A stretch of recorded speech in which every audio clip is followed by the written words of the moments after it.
Hello friends, today we will discuss about the new chapter, a new topic, Dalton postulates.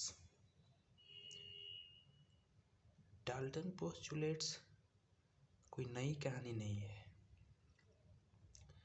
बहुत पहले तकरीबन 1809 ईस्वी में एक डाल्टन नाम के केमिस्ट थे।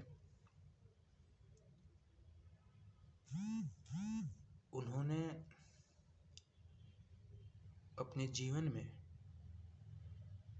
केमिस्ट्री से संबंधित जितने भी अध्ययन किया या जो भी उनके माइंड में यूनिक कंसेप्ट थे उनको एक थ्योरी के रूप में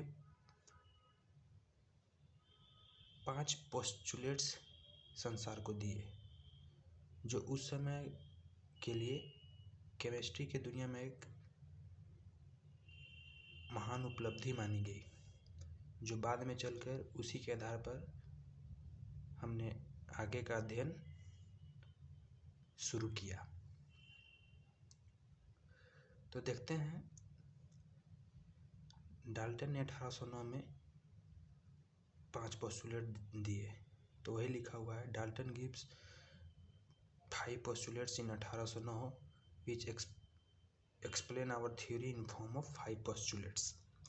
First one,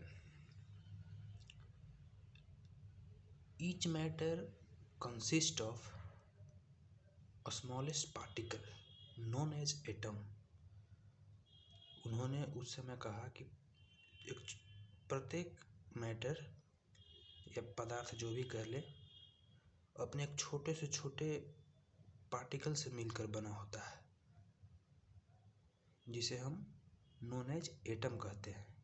जैसे घर रूपी संरचना में लोग देखते हैं कि ईंट को ही जोड़ा जाता है और उसी को जोड़ जोड़ कर एक भव्य विशाल बिल्डिंग बनाया जाता है। उसी प्रकार एक पार्टिकल को बनाने में atom is the smallest unit. Like as a cell is the basic structural functional unit of tissue in sense of biology. Same here, particle is made up of a smallest atom. And second one is atoms remains conserved. This is the most important. Atoms remains conserved, या उसे दूसरे शब्दों में कह सकते हैं atoms can neither created nor destroyed. This is the important part. Now third one is atom of matter depends on nature of component. Atom of matter depends on nature of component. Nature of component का मतलब क्या है?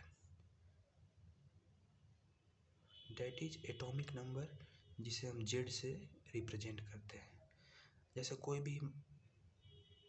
भी हमने particle उठाया such as iron, gold, तो जब भी उसका छोटा सा एटम लेंगे तो दोनों का एटॉमिक नंबर अलग होगा। तो यही कहा जा रहा है atom of matter depends on nature of component.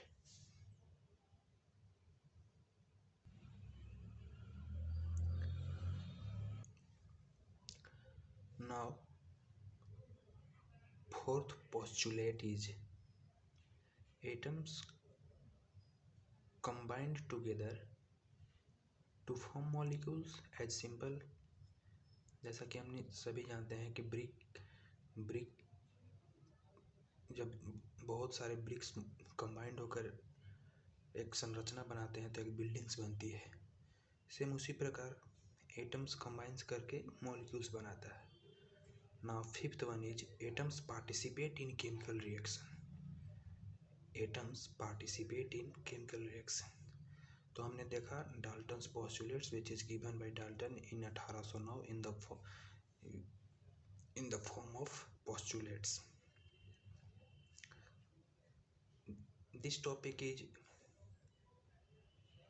mainly important for board point of view, which contains 3 marks, so it is important for board point of view, not for competitive exam. So keep in mind and recall these 5 postulates regularly for better memorization. Thanks for watching.